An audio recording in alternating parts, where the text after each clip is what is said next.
इस कार्यक्रम के पुण्यार्जक हैं श्री दिगंबर जैन संरक्षणी सभा एवं सकल जैन समाज, जबलपुर, मध्य प्रदेश। आज 10 लक्षण पर्व का 8वां दिन है।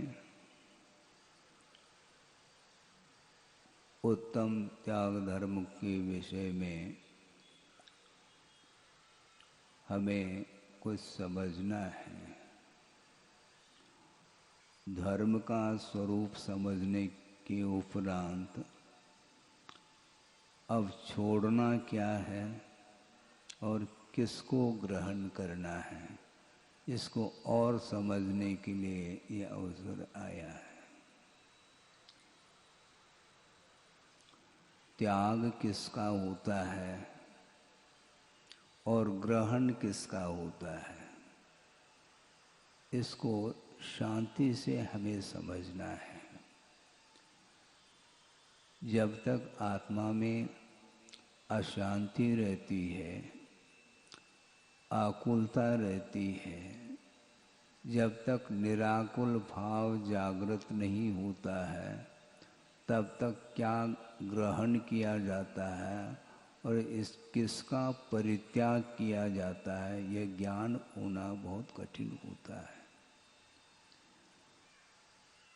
ग्रहण करता करता करता अनंत काल व्यतीत हुआ है, फिर भी वह ग्रहण करना बंद नहीं हो रहा है। विषयों में जिसको आनंद आ रहा है वह कभी भी उसको त्याग धर्म रुचता नहीं है। जिसको विषयों में आनंद आना लगभग समाप्त जैसा हो जाता है, उसको त्याग धर्म की ओर रुचि बढ़ती है। किसका ग्रहण करना है और किसका त्याग करना है। अनंत गुणों से युक्त जो आत्म तत्व है वही एकमात्र सर्वस्व है, और उस आत्म तत्व को छोड़ करके अन्य जितने भी बाहरी पदार्थ हैं जो पांचों इंद्रियों के माध्यम से दिखाई देते हैं, वे कभी भी ग्रहण करने योग्य नहीं हो सकती है। सोचो, विचार करो, वस्तु एक ही है और उस वस्तु के माध्यम से किसी को वस्तु तत्व का बोध हो रहा है और किसी को नहीं हो रहा है। ये ज्ञान की विशेषता है। हमने पहले भी कई बार इस विषय को रखा होगा, और मैं जो भी विषय रखता हूँ और सारा का सारा गुरुदेव के द्वारा जो कुछ भी हमें प्राप्त है उसी को मैं दोहराता रहता हूँ। ये हमेशा ध्यान रखें। मैं आपके सामने जो भी विचार रख रहा हूँ वो सारे सारे गुरुदेव के ही विचार हैं। उनको एकमात्र आधार बना करके बार बार स्मरण में लाना चाहता हूँ, जिसके माध्यम से त्याग धर्म का क्या स्वरूप है वह सामने और ताज़ा हो करके आ जाता है। एक प्रसंग गुरुदेव ने सुनाया था, वह रामटेक का प्रसंग है।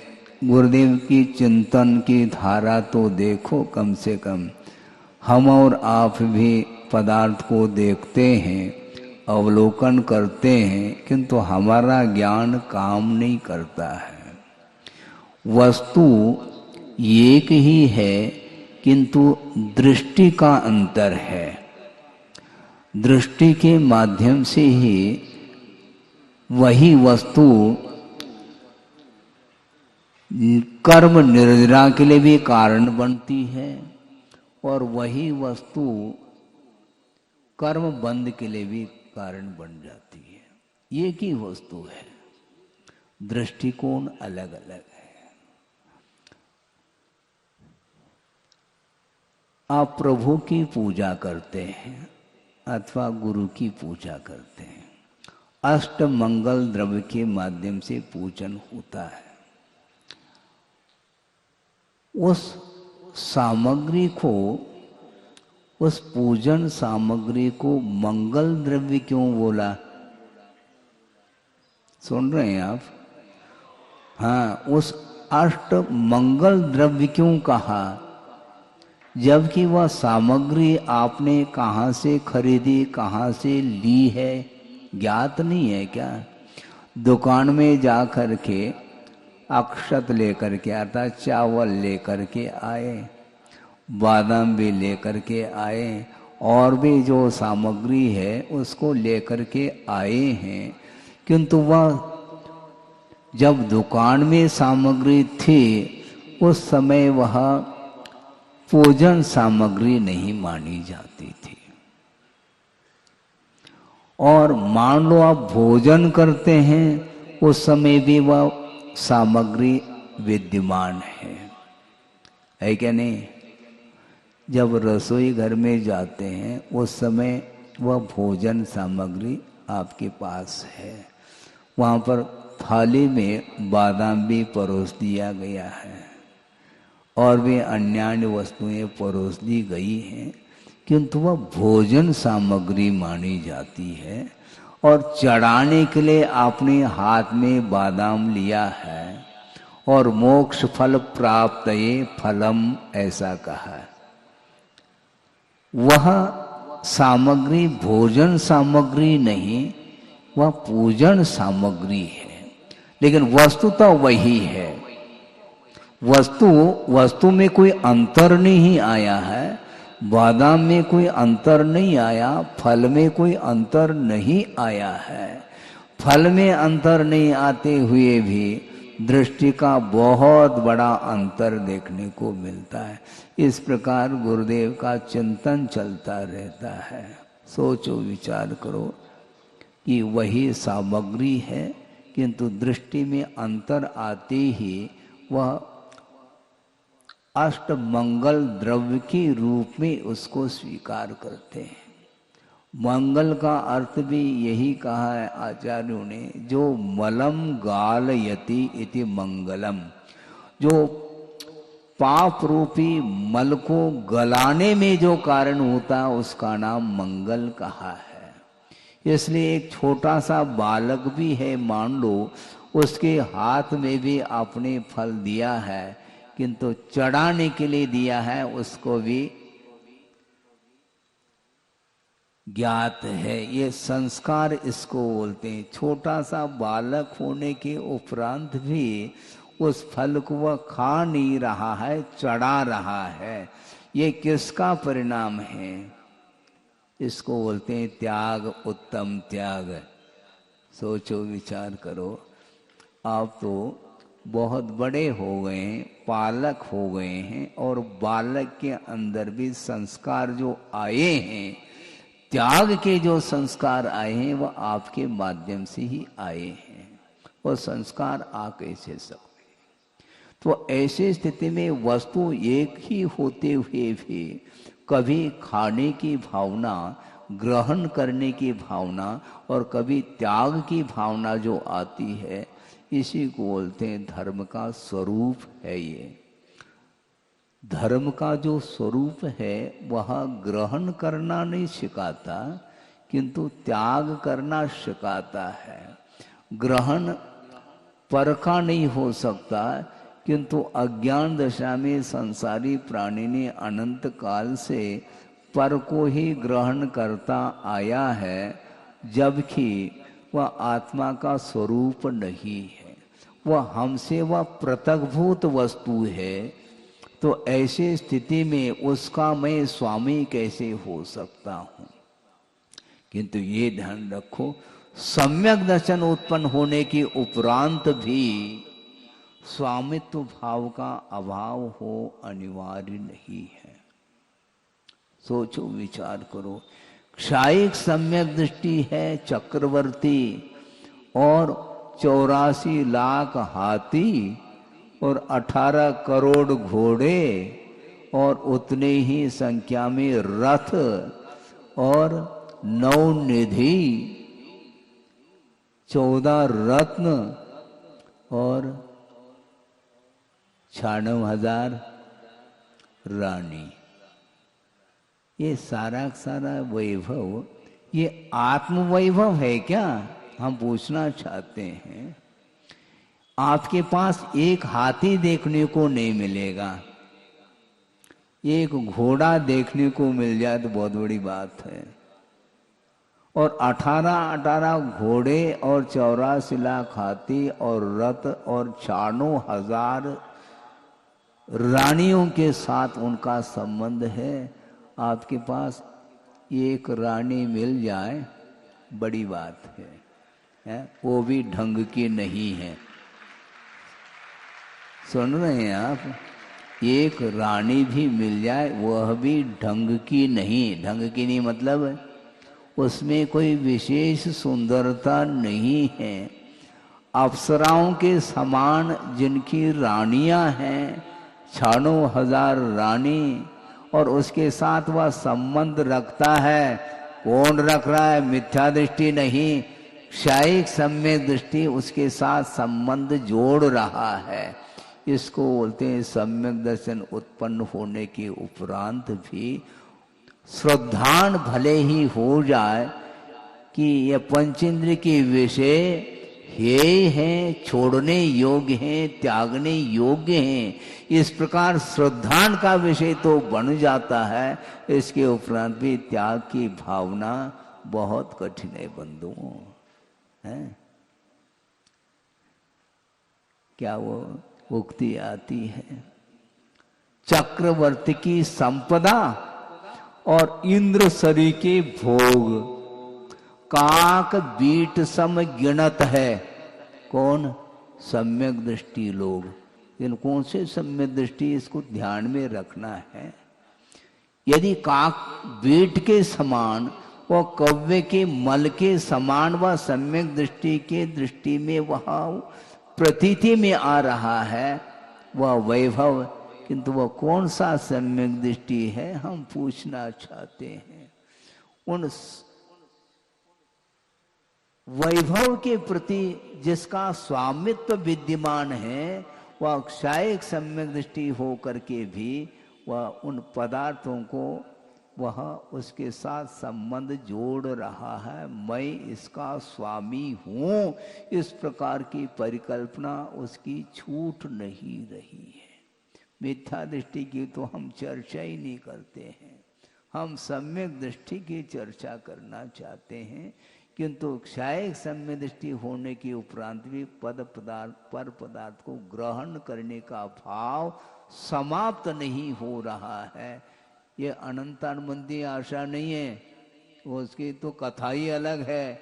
ये अप्रत्याख्यानावर्णी कषाय जिसके उदय से वह अनुव्रत को अंगीकार करने के भाव उसके अंदर नहीं आ रहे, महाव्रत तो बहुत दूर की बात है।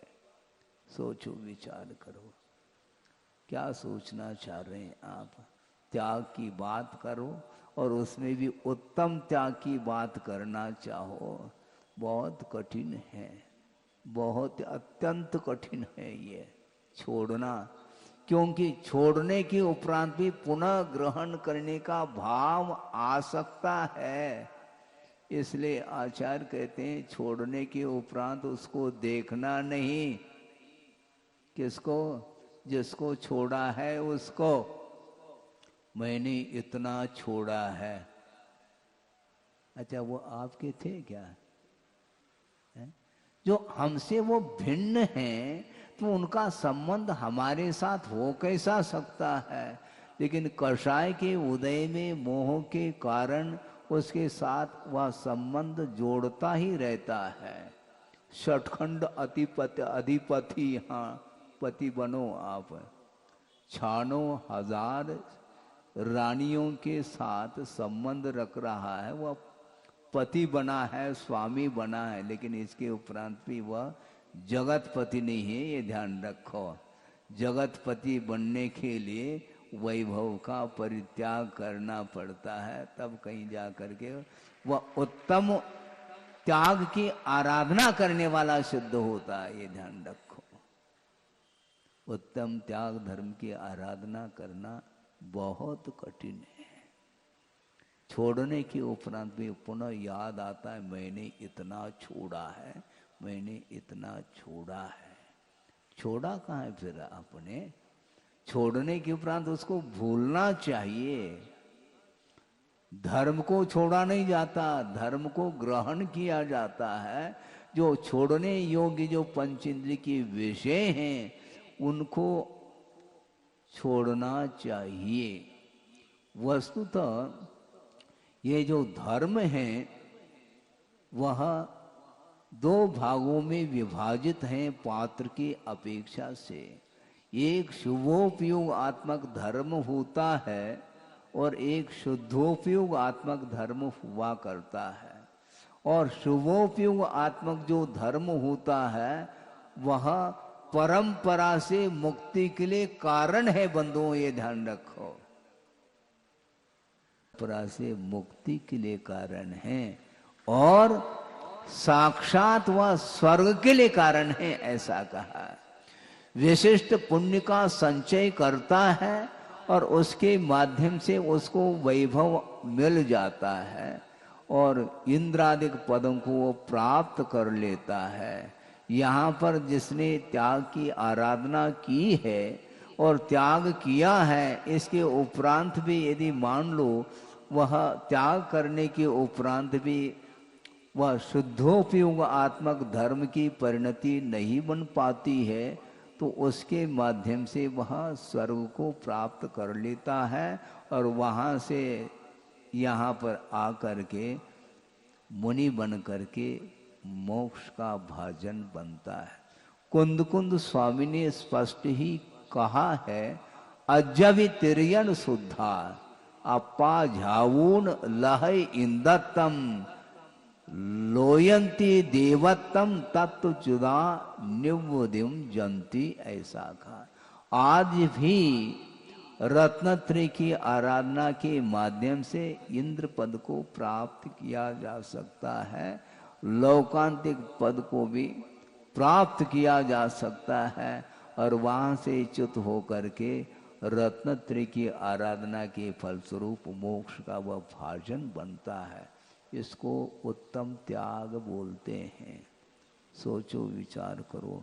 त्याग की चर्चा करना तो बहुत सरल है, किंतु त्याग करना बहुत कठिन हो जाता है। त्यागने के उपरांत भी गाड़ी रिवर्स हो सकती है, बहुत कठिन है ये। हाँ, गाड़ी रिवर्स हो सकती है और स्वयं पूजपा स्वामी ने ही स्पष्ट रूप से कहा है, यत्यागाय निवर्तन्ते भोगेभ्यो यदवाप्तये प्रीतिम तत्रैव कुर्वन्ति वेश मन्यत्र मोहिन, ऐसा कहा। सोचो क्या कहा? जिसके त्याग के लिए वह भोगों से निवृत्ति लेता है। किसके त्याग के लिए? राग द्वेष मोह के परित्याग के लिए जो व्यक्ति भोगों से निवृत्ति लेता है। और किसकी प्राप्ति के लिए? वीतराग भाव की प्राप्ति के लिए, राग द्वेष मोहादि के त्याग के लिए और वीतराग भाव की प्राप्ति के लिए जो व्यक्ति भोगों से निवृत्ति लेता है, वही मोही व्यक्ति तत्रैव प्रीतिम कुर्वन्ति, पुनः उन्हीं भोगों में प्रीति करता है। सोचो, विचार करो। छोड़ने के उपरांत भी पुनः जोड़ने की बात आती है। छोड़ा कहा उसने। ये भाव ऐसे क्यों होते हैं महाराज? क्यों मत पूछो, तर्क से स्वभाव रहता दूर। ये प्रकृति है, ये मोह का एक स्वभाव है। जिस समय त्याग के भाव आ जाते हैं तो उस समय तो बिल्कुल मुक्त हस्त से वह त्याग कर सकता है, करता है। इसके उपरांत भी कालांतर में मोह के संस्कार के कारण अविद्या के संस्कार के कारण पुनः उन्हीं भोग संपदा में वह राग करता है, प्रीति करता है, ऐसा कहा है। बहुत कठिनाई है, छोड़ना तो सरल नहीं है, किंतु छोड़ने के उपरांत भी जिनके साथ संबंध रखा था उनके संस्कार समाप्त होना बहुत कठिन है। हमने कुछ ही दिन पूर्व में कहा था, मोह की अंत्येष्टि करना चाहिए हमें। पदार्थों को तो छोड़ दिया, उसको छोड़ना क्या, वो तो पर है, किंतु उन पर वस्तुओं के प्रति जो राग का संबंध जुड़ा हुआ है उसका परित्याग करने के लिए उत्तम त्याग धर्म आया है। सोचो, विचार करो। आपने धान देखा है? धान, चावल, किंतु ये ध्यान रखो, चावल की खेती नहीं होती, धान की खेती होती है। और वह धान, उसके ऊपर छिलका है। समय ज़्यादा हो न जाए, जल्दी जल्दी कर रहा हूँ, किंतु विलंब से माइक आया है। किंतु त्याग तो करना है, अधूरा थोड़ी छोड़ा जा सकता है। और उत्तम त्याग है। उत्तम त्याग के लिए, सुनो, उत्तम त्याग के लिए उदारता के साथ थोड़ा समय दिया करो। समय का त्याग भी होना चाहिए, तभी तो कुछ कहा जाएगा। सोचो, विचार करो, क्योंकि त्याग धर्म की चर्चा की जा रही। समय का त्याग करो। समय अर्थात काल भी होता है, समय का अर्थ आगम भी होता है, और समय का अर्थ आत्म तत्व भी होता है। आत्म तत्व की चर्चा करना चाहो, थोड़ा सा उदारता के साथ समय का त्याग करके सुनो। मैं ये कह रहा था, त्याग करने के उपरांत भी उसके संस्कार बने रहते हैं। राग के संस्कार है। बहुत विचित्र है संसार का स्वरूप, बहुत ही विचित्र है। हाँ, उदाहरण दे रहे हैं, देंगे, उसकी चिंता नहीं करो, देंगे, लेकिन भूमिका तो बनाने दो।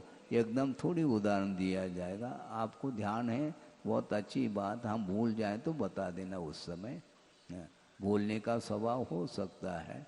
मैं ये कह रहा था कि त्यागने के उपरांत भी उसके प्रति ग्रहण करने के भाव पुनः जागृत हो सकते हैं, क्योंकि अनंतकालीन यह संस्कार हैं, अज्ञान के संस्कार जो हैं वह छूटते नहीं हैं।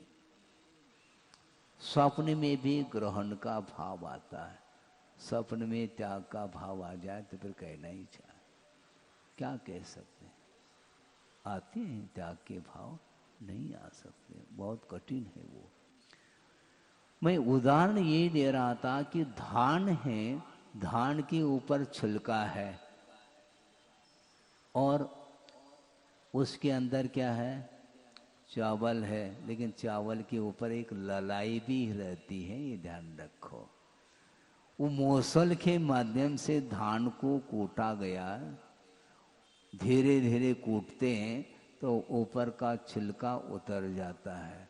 उसके बाद फिर उस चावल को और हल्के हाथ से कूटा जाता है, जिसके माध्यम से उसके ऊपर जो ललाई है वह दूर हो जाती है। तब जा कर के वह चावल, सफ़ेद चावल देखने में आता है, जिसका आप भात बनाते हैं।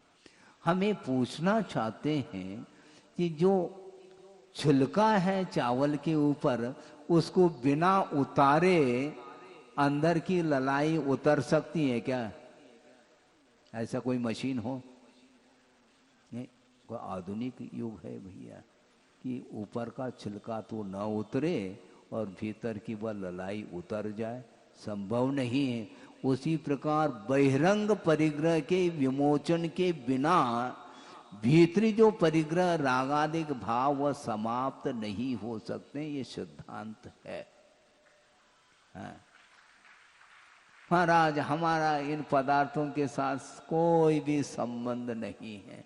अच्छा, संबंध नहीं है तो उसी घर में क्यों प्रवेश करते हैं आप? हम ये पूछना चाहते हैं। महाराज ये तो पर है। पर कहना तो बहुत आसान है, किंतु पर कहते हुए भी उस घर के लिए जो ताला लगाया है वह पर मान करके ताला लगाया है क्या अपना मान करके ताला लगाया? बोलो, विचार करो। अपना माना है ना, तो क्यों पर क्यों कह रहे हो? कहना बहुत आसान है, सब कुछ कहा जा सकता है, लेकिन जब छोड़ने की बात आती है तो उसमें पसीना आ जाता है। पौष के महीने में भी, जेठ के महीने में तो आता ही रहता है पसीना, पौष के महीने में भी पसीना आता है कि छोड़ने की बात कहने के लिए खड़े हो जाएं।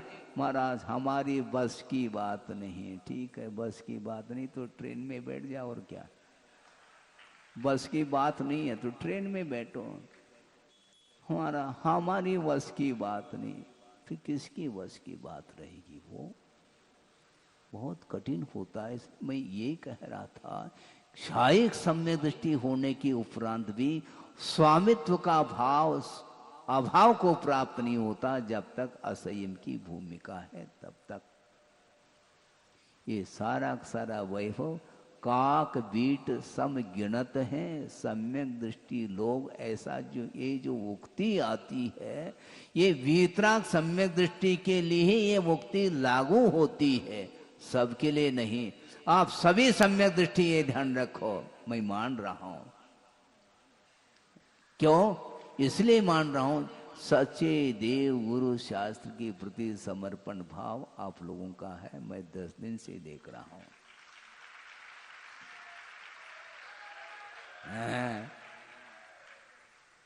जाग रहे मतलब आप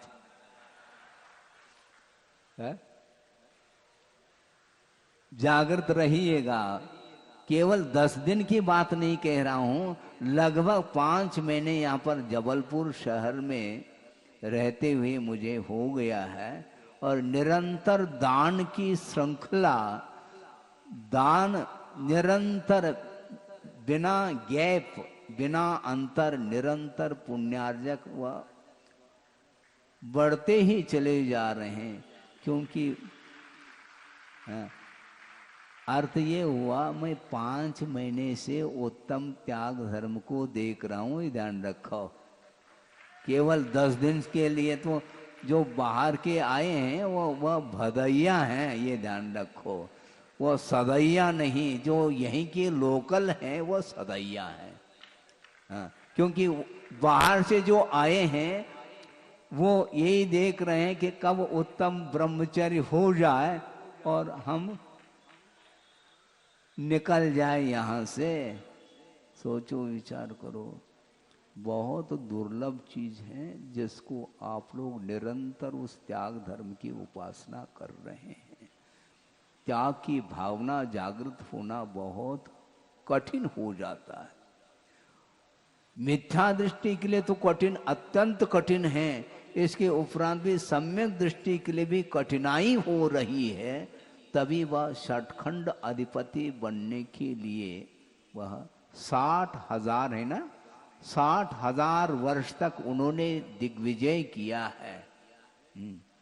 किंतु आत्मा के ऊपर विजय प्राप्त नहीं हुआ फिर भी, क्योंकि पर के ऊपर विजय प्राप्त किया जा रहा है। और जो 923 पुत्र, उन्हीं के पुत्र, सोचो विचार करो, कहां से निकले? वो निगोद से निकले हैं और चक्रवर्ती के पुत्र बने हैं। उन्होंने कोई पुरुषार्थ नहीं किया, ये ध्यान रखो। कहां पर?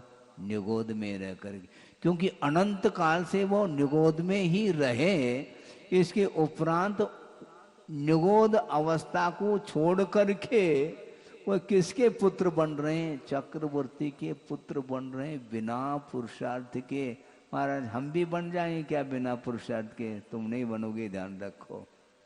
क्योंकि उनका जो विकास हुआ है, एक इंद्रिय अवस्था में जो निगोदिया जीव हैं, उनका जो विकास हुआ है वह अबुद्धि पूर्वक विकास होता है। क्योंकि वहाँ पर मन नहीं है, इसलिए सोच विचार करने की, विचार विमर्श करने की, हे क्या उपादेय क्या, इसके विषय में जानने की क्षमता उन एक इंद्रियों के पास नहीं। इसके बाद भी ये सिद्धांत है, कर्म सिद्धांत है, अंतर अंतर मुहूर्त में कषाय में मंदता आती है, जिसके कारण उसका विकास हो जाता है और निगोद पर्याय से निकल करके सीधा चक्रवर्ती के पुत्र बन रहे हैं और बन गए। इसके उपरांत सोचो विचार करो, 9 के 23 मौन धारण करके बैठे हैं और चक्रवर्ती से कोई वार्ता नहीं। चक्रवर्ती को चिंता हो गई, भगवान 923 पुत्र, जब तक पुत्र रत्न की उत्पत्ति नहीं होती तब तक विकल्प होता है और उत्पन्न होने के उपरांत भी विकल्प बना हुआ है। क्या बात है, ये बोलते नहीं भगवान हमारे साथ। भगवान कहते हैं तुम्हारे साथ नहीं बोलेंगे, हमसे बोलेंगे वो। हाँ। तुम वैभव को संभालो, चक्रवर्तित्व को तुम संभालते रहो, सिंहासन पर बैठे रहो, राज सिंहासन पर, और ये निकल जाएंगे, ध्यान रखना, तुम्हारे सामने सामने ही निकल जाएंगे वो। इसको बोलते उत्तम त्याग। चक्रवर्ती के लिए वह दुर्लभतम हो रहा है वो उत्तम त्याग। और 923 के 23 मौन रह गए और समोसन में जा करके सीधा क्या 10 प्रकार के बहिरंग परिग्रह का विमोचन करके अंतरंग परिग्रह को समाप्त करने के लिए जैनेश्वरी दीक्षा ली। और भगवान तो देते है ही नहीं, किंतु भगवान को साक्षी करके त्याग के भाव आ गए। उनका मन 23 के 23 उनका मन भीग गया। हे भगवान, संसार में अनंत काल से परिभ्रमण कर रहा हूँ, ये ग्रहण भाव ही हमारे परिभ्रमण के लिए कारण है। अब भूल करके भी पर पदार्थ को मैं नहीं ग्रहण करूंगा, इस प्रकार का पवित्र भाव, उत्तम त्याग का भाव आ जाता है। जैनेश्वरी दीक्षा लेकर के तपस्या करने में लग जाते हैं। किंतु संसारी प्राणी त्यागने के बाद भी पुनः प्रीतिम तत्रैव कुर्वन्ति, त्याग के बाद भी पुनः उसी में उसका मन लगता है। ऐसा क्यों महाराज? ये अनादिकालीन संस्कार है। वीतराग भाव की प्राप्ति के लिए और रागादिक भावों के त्याग के लिए भोगों का विमोचन किया था और पुनः कालांतर में उन्हीं भोगों में रुचि उत्पन्न होती, प्रीति उत्पन्न होती है और वीतराग भाव के प्रति द्वेष उत्पन्न होता है। ध्यान रखो, कौन? मोहिना देशम अन्यत्र कुर्वन्ति और प्रीतिम तत्रैव कुरु। भोगों में प्रीति रखता है और मोक्ष मार्ग के प्रति उसका लगाव समाप्त हो जाता है, बल्कि मोक्ष मार्ग के प्रति द्वेष भाव जागृत होता है। इसको बोलते हैं मोह का ताशिर। इससे मुख मोड़िए आप। और चक्रवर्ती क्षायिक सम्यक दृष्टि होने के उपरांत भी वह अभी भी उसको आत्मा का बोध नहीं हो पा रहा। श्रद्धान अलग वस्तु है, श्रद्धान अकाट्य श्रद्धान है, क्षायिक सम्यक दर्शन है, श्रद्धान है। पंचेंद्रिय के विषय हमारे लिए छोड़ने योग्य है और शुद्ध परमात्मा तत्व ही ग्रहण करने योग्य है। इस प्रकार अकाट्य श्रद्धान हुआ, क्षायिक सम्यक्त हुआ, इसके बाद भी चारित्र के क्षेत्र में कदम उसके नहीं बढ़ पा रहे। इसी को बोलते हैं वह अप्रत्याख्यानावरणी कषाय का जबरदस्त प्रभाव है। अनुव्रत को भी धारण करने का भाव जागृत नहीं हो रहा है। सोचो विचार करो।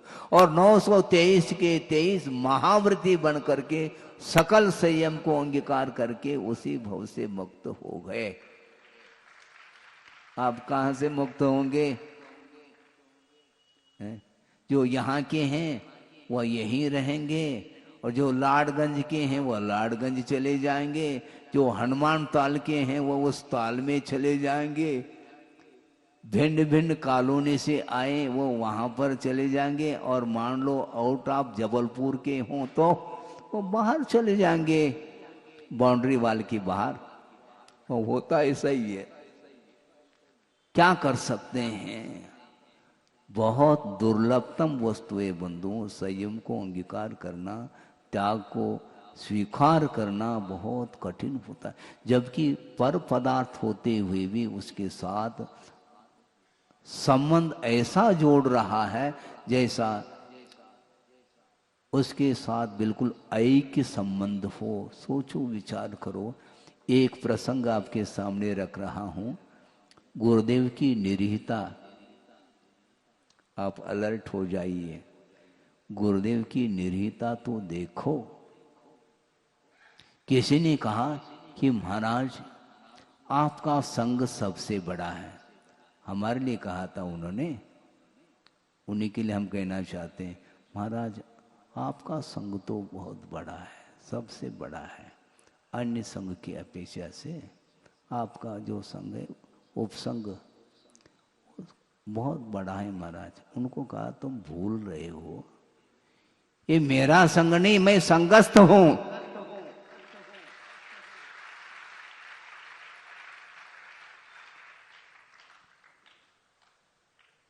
चतुर्वेद संघ के नायक तो गुरुदेव रहे,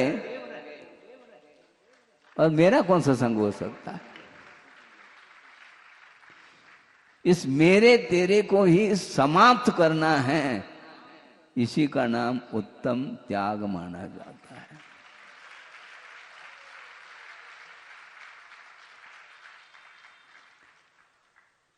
गुरुदेव का प्रसंग आपके सामने रख रहा हूं। सन 87 की बात है। नैनागिरी में शीतकाल व्यतीत कर रहे थे गुरुदेव संघ के साथ, और वहां पर 11 आरिका और 12 क्षुल्लक, इस प्रकार दीक्षा वहां पर संपन्न हुई थी पंच कल्याण के अवसर पर। और उसके पूर्व में ही लगभग 1.5 महीने से वहां पर वो विराजमान थे, और स्वाध्याय के दौरान उन्होंने एक पंक्ति दोहराई थी। वह पंक्ति अभी भी गूंज रही है कानों में। क्या कहा था उन्होंने मालूम है? सामायिक पाठ आप पढ़ते हैं? हाँ, पढ़ते हैं महाराज। यस्यास्ति नैक्यम वपुषापि सार्धम तस्यास्ति किम पुत्र कलत्र मित्रई, ये पंक्ति है। ये प्रतिदिन पढ़ रहे हैं, लेकिन गुरुदेव ने कहा पुत्र कलत्र मित्र तो हम छोड़ करके आए हैं, उनके साथ मेरा क्या संबंध है, लेकिन मुझे और वो कुछ छोड़ना है। छोड़ना क्या, मेरा संबंध है नहीं। किसके साथ? उन्होंने पंक्ति बदल दी। क्या बदल दी? यस्यास्ति नैक्यम वपुषापि सार्धम तस्यास्ति किम शिष्य गुरु प्रपंचई। पुत्र है, कलत्र है, मित्र है, उसको तो छोड़ दिया है, किंतु ये जो शिष्य, ये मेरा शिष्य है, चतुर्विद संघ मेरा है, मैं इसका गुरु हूं, मैं स्वामी हूं, मैं इसका संचालन करता हूं, इस प्रकार का भाव भी नहीं लाना चाहते। आचार्य पद पर आसीन होने के उपरांत भी उन्होंने अपने जीवन में अपने आप को गुरु नहीं स्वीकारा।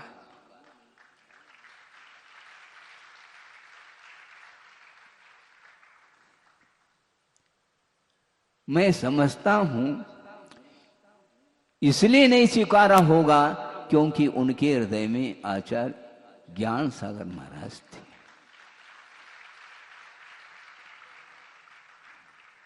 मेरे हृदय में जब आचार्य ज्ञान सागर महाराज हैं तो मुझे गुरु बनने की क्या आवश्यकता है।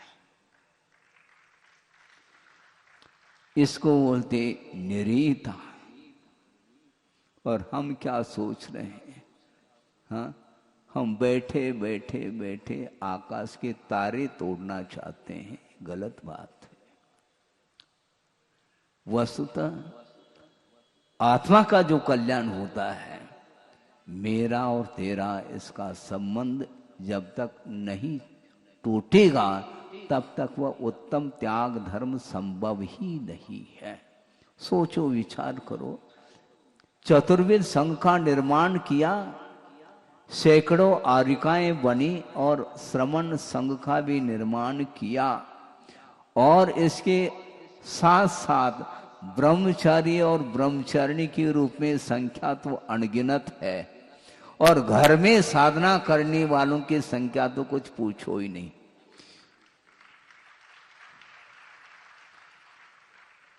इतना विशाल संघ का निर्माण करने के उपरांत भी जलते भिन्न कमल है, इसी को बोलते हैं।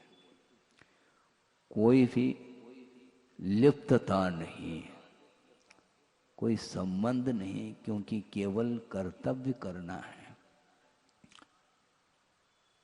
उनके अंदर निरंतर कर्तव्य का भाव ही बना रहता था।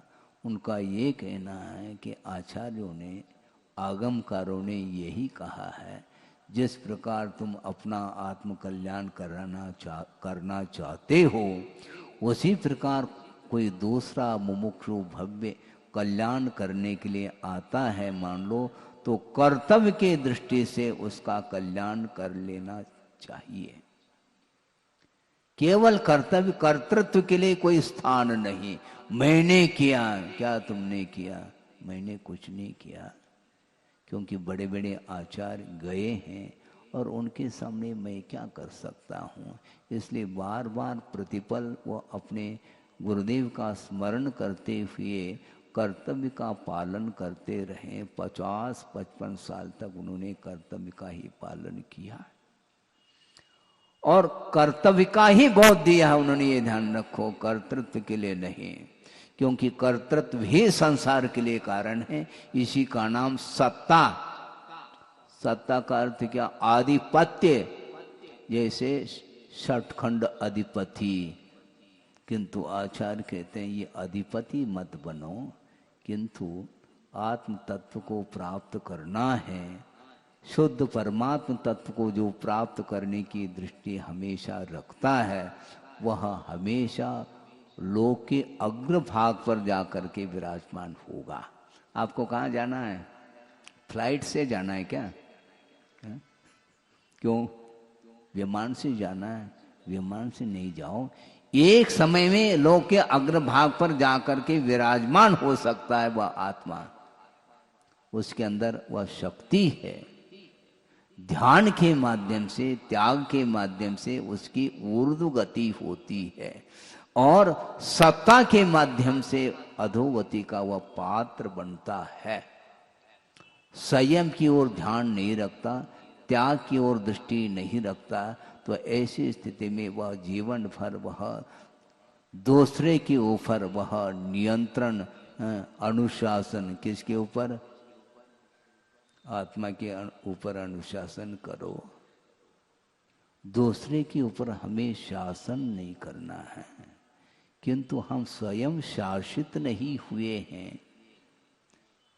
संसारी प्राणी सब कुछ छोड़ने के लिए तैयार हैं, किंतु दूसरे के कहने से नहीं, हम स्वयं छोड़ लेंगे। हम किसी के कहने से, दूसरे के अंडर में रह करके, अनुशासित हो करके हम चलना नहीं चाहते। हम स्वतंत्र, ठीक है, वह स्वतंत्रता नहीं, वह स्वच्छंदता है, ध्यान रखो। वह स्वच्छंदता है।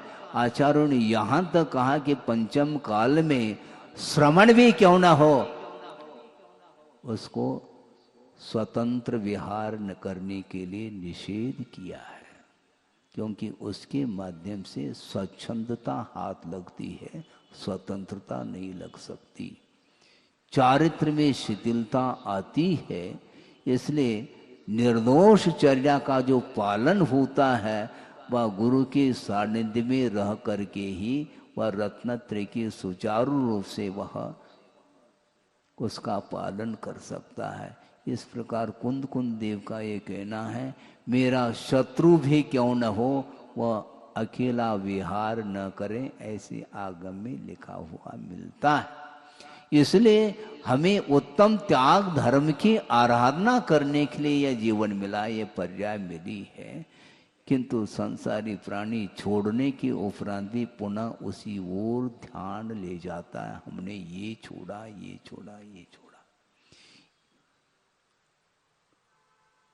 वैश्विक संस्कार जो है निमित्त पा करके जागृत होते हैं, इसलिए श्रमण को हमेशा अलर्ट रहना चाहिए।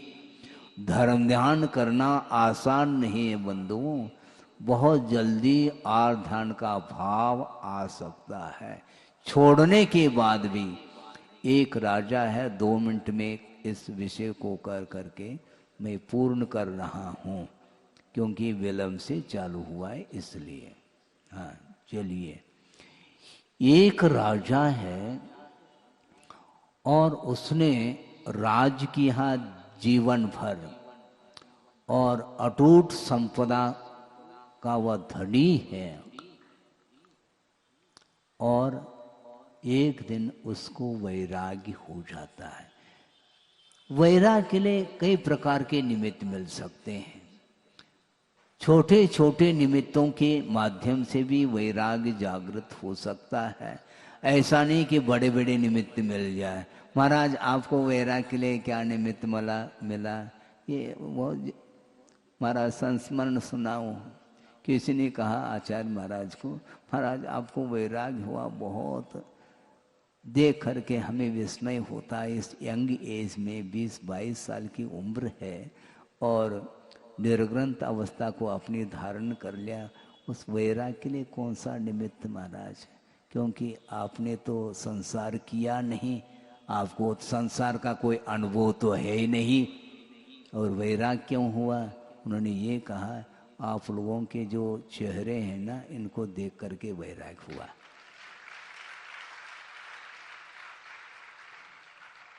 सोचो, शादी करने के उपरांत, विवाह संबंध करने के उपरांत भी चेहरे फीके फीके नजर आ रहे हैं, इसलिए इसमें प्रवेश करना ठीक नहीं है। क्योंकि पहले कीचड़ में पैर डालो फिर बाद में धोते फिरो, इसकी अपेक्षा से पहले से निकलना अच्छा है। हाँ, ये घड़ा पानी रखा है और एक व्यक्ति कीचड़ में पैर डाल रहा है, दूसरा पूछता है तुम पागल तो नहीं हो? मैं पागल कैसा हो सकता हूँ? पागल ही तो हो तुम, कीचड़ में पैर रख रहे हो। देखा नहीं साइड में तुमने ये घड़ा पानी रखा हुआ है, हम धो लेंगे ना। पहले पैर कीचड़ में रखो, फिर बाद में उस ये घड़ा जो पानी रखा है उसका सदुपयोग कर लेंगे। गलत बात, ये दुरुपयोग है पानी का, ये ध्यान रखो। पहले पैर कीचड़ में डालना ही नहीं चाहिए था तुम्हें। इसी प्रकार आचार्य महाराज ने सोचा हमें पैर डालना नहीं कीचड़ में।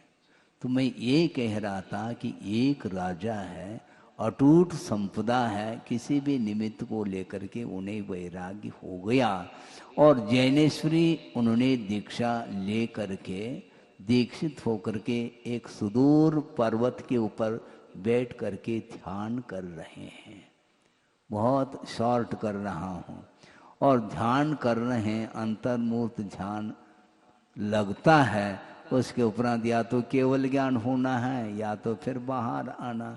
केवल ज्ञान नहीं हुआ तो ध्यानस्थ थे, ध्यान से निवृत्त हो गए। जो ही ध्यान से निवृत्त हो गए, सुदूर उनकी दृष्टि गई और किसको देखा उन्होंने? एक बहुत बड़ा विशाल पाषाण है, किंतु वह पाषाण हीरे का है। मुंह में पानी आ गया। श्रमण हो गए ना? हाँ हो गए ना। इसलिए तो कहा है छोड़ने के उपरांत ग्रहण करने का भाव जागृत होता है। एक विशाल पाषाण खंड उसने देखा जो कि हीरे का था, और वो सोच रहे हैं श्रवण में दीक्षित नहीं हुआ था, मैं राजा था और मेरे राज में, मेरे हवेली में इस प्रकार का हीरा तो हमने कभी देखा ही नहीं है। छोटे छोटे जो हीरे के टुकड़े, उसको लेकर के ही मैं फूलानी समाता था, लेकिन ये विशाल पाषाण का खंड ये हीरे का है। अब लेकिन अभी पुण्य पल्ले में है, क्या होता है देखना है 2 मिनट में।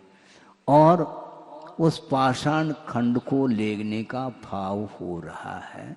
उस पर्वत से नीचे उतरने के पहले ही 2 घुड़सवार वहां से निकले हैं और बड़ी तेजी से, और दोनों ने देख लिया है उस पाषाण खंड को जो हीरे का है। और वो घुड़सवार आपस में कह रहे हैं मैं इसका स्वामी बनूंगा, क्योंकि मैंने इसको देखा है पहले। वो कहता मैंने देखा है, और दोनों उतर गए और आपस में संघर्ष हो गया और दोनों का अवसान हो जाता है। दोनों ने परस्पर में तलवार चलाया है जो घुड़सवार थे, और दोनों का अवसान हो जाता है। वे श्रमण ऊपर से देख रहे हैं, आहा ये क्या हो गया, मैं क्या सोच रहा था। उसके पहले ये दोनों ढेर हो चुके हैं। इससे स्पष्ट है कि परिग्रह के माध्यम से कभी भी आत्मा का विकास नहीं होगा, वह विनाश के लिए कारण है। पुनः वैराग्य लौट जाता है। सोचो, वह नो कर्म, वह निमित्त है जिसके कारण साधना भी एक तरफ हो रही है, किंतु सामने उसका परिपाक देखने को मिलता है। वह भगवान से हाथ जोड़ते हैं। वह श्रमण अभी वो भावों से तो गिर गए थे, किंतु उन्होंने जो संकल्प लिया था उसको बरकरार बनाए रखा था। अभी वो उन्होंने वस्त्र धारण नहीं किया था, केवल उन पदार्थों के प्रति एक भाव जागृत हुआ था कि इसको मैं ले लूं, किंतु सामने वह दृश्य देखने को मिला। वो सोचते हैं कि भूल करके भी इस प्रकार हमें परिणाम नहीं करना। हमेशा बाहरी पदार्थ ही वो रुलाता है और बाहरी पदार्थ ही आपको हंसाता रहता है। ये दोनों परिणति, राग और द्वेष की जो परिणति है, ये मोह के बिना संभव नहीं है। इसलिए तत्काल उन्होंने अपने आप को संभाला, और इतना संभाला कि अंतर्मूर्त में क्या हो गया, केवल ज्ञान ज्योति प्रकट हो गई। इसको ध्यान रखो, इसको बोलते वह भीतर से जो त्याग धर्म है, वह त्याग धर्म की आराधना करने से ही मोक्ष मिलता है, मोह समाप्त होता है। इसलिए उत्तम त्याग धर्म के दिन आप लोगों ने बहुत अच्छे भाव किए और निरंतर करते आ रहे हैं। इसी प्रकार के आपके भीतर उत्तम त्याग धर्म की आराधना करने के लिए अवसर मिलता रहे, और उसके माध्यम से पर पदार्थों के प्रति जो आकर्षण बना हुआ है वह धीरे धीरे समाप्त हो जाए, तो निश्चित रूप से शुद्ध परमात्म तत्व को प्राप्त करने के लिए बहुत ही जल्दी अवसर मिल सकता है। मिले इस पवित्र भावना के साथ। अहिंसा परमो धर्म की जय। बोधि समाधि परिणाम शुद्धि स्वात्मोपलब्धि शिव शोक सिद्धि चिंतामणिम चिंतित वस्तुदाने त्वां वंदमानस्य ममास्तु देव। परम पूजाचार्य गुरुवर श्री विद्यासागर जी मुनि महाराज की जय। इस कार्यक्रम के पुण्यार्जक थे श्री दिगंबर जैन संरक्षणी सभा एवं सकल जैन समाज, जबलपुर, मध्य प्रदेश।